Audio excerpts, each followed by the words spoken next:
नाम कीर्तन का तात्विक विवेचन।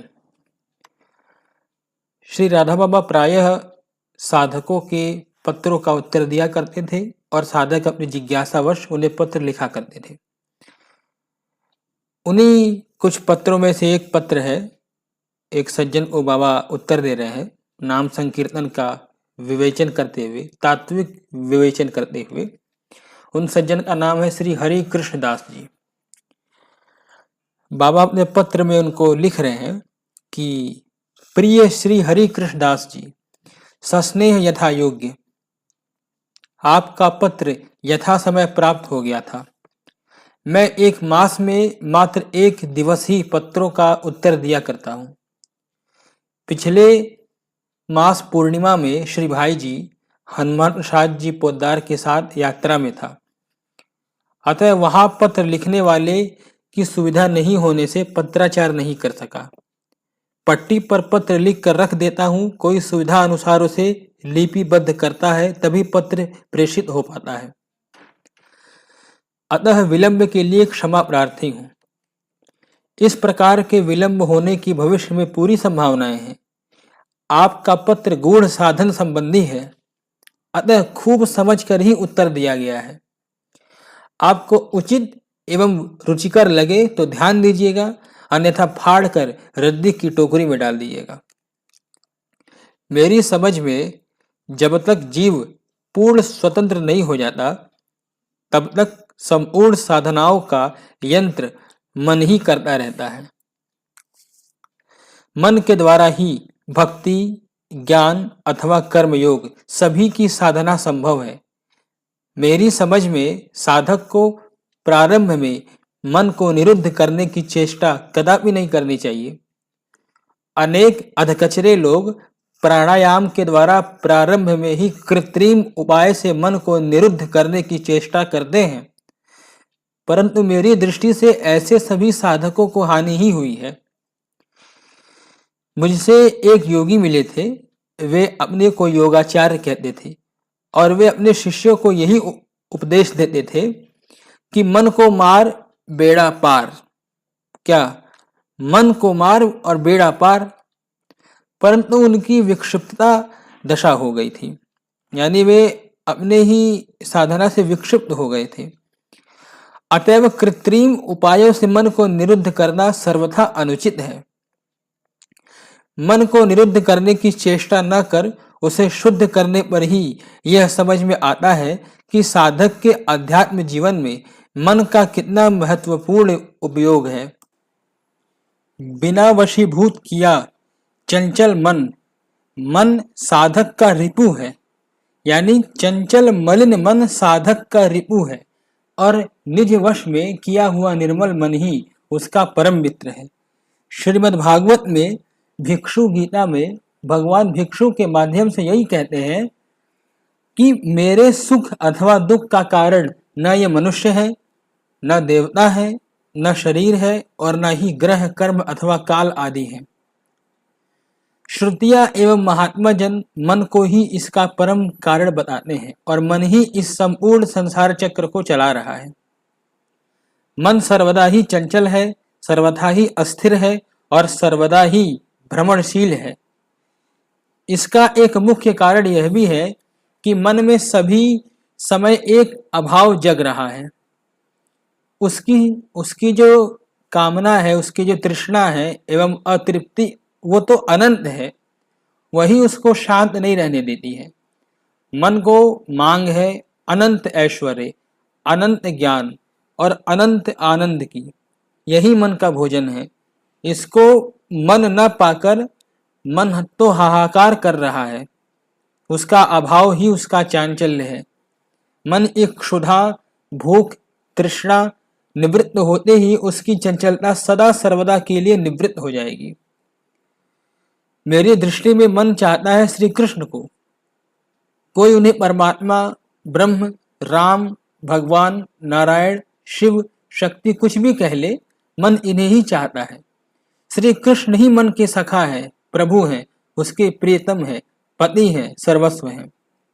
उनसे भटकर भी उनकी प्राप्ति के लिए ज्ञात या अज्ञात रूप में विराहाग्नि में दग्ध हो रहा है, क्योंकि उनसे भटक चुका है मन।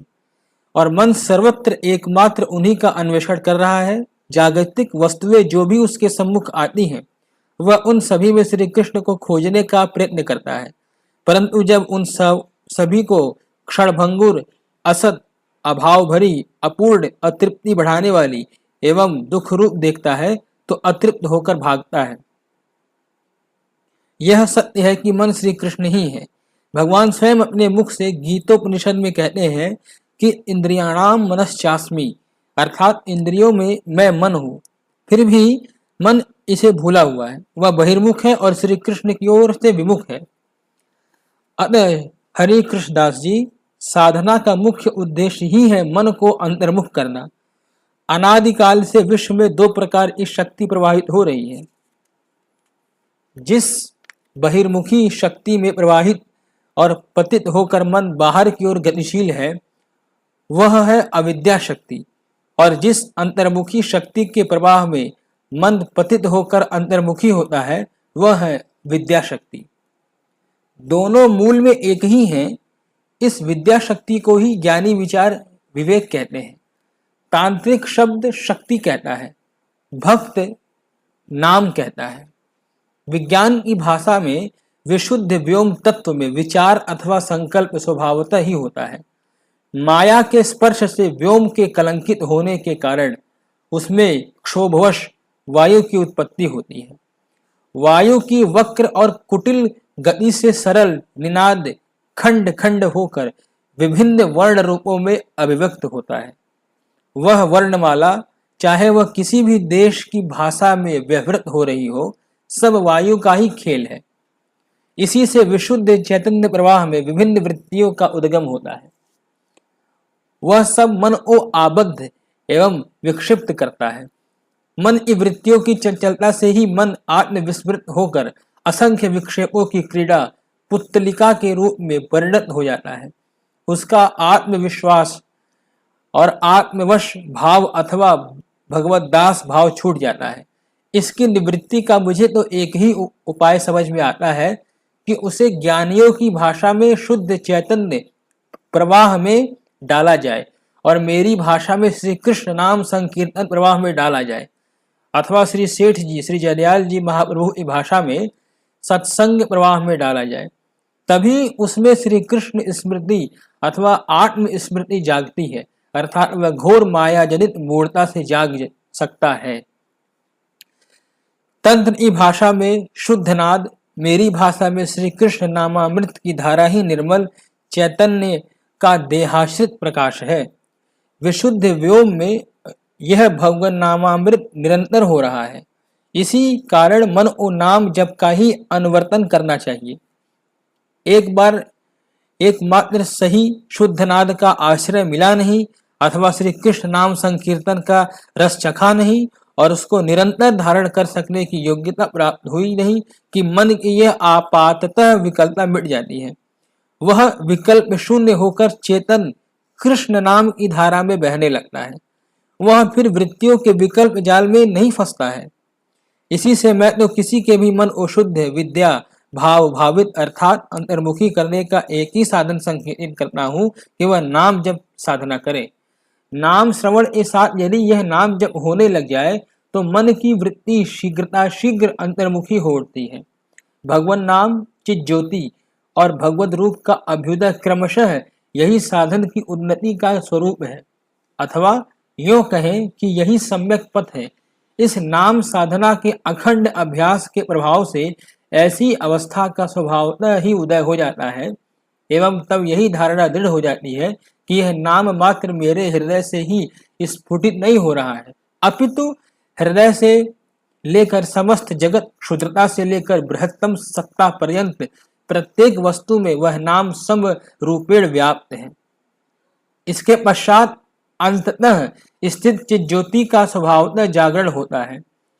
तब ठीक प्रत्यक्ष व दर्शन होने लगता है कि सर्वव्यापक इष्ट रूप ज्योति में जगत की सभी जागतिक वस्तुएं विद्यमान हैं। तभी ठीक ठीक गीता के श्लोक का वास्तविक अर्थ चित्त में अवधारित होता है। जहां पर भगवान ने कहा है कि हे अर्जुन, मेरे अतिरिक्त इस विश्व में कहीं कुछ भी नहीं है। अभी हम मात्र भगवान के वक्तव्य को सुनते हैं, पढ़ते हैं, परंतु इस तत्व का प्रत्यक्ष अनुभव नहीं कर पा रहे हैं। शब्द और रूप भगवान श्री कृष्ण के अथवा ब्रह्म के ही विविध स्वरूप हैं।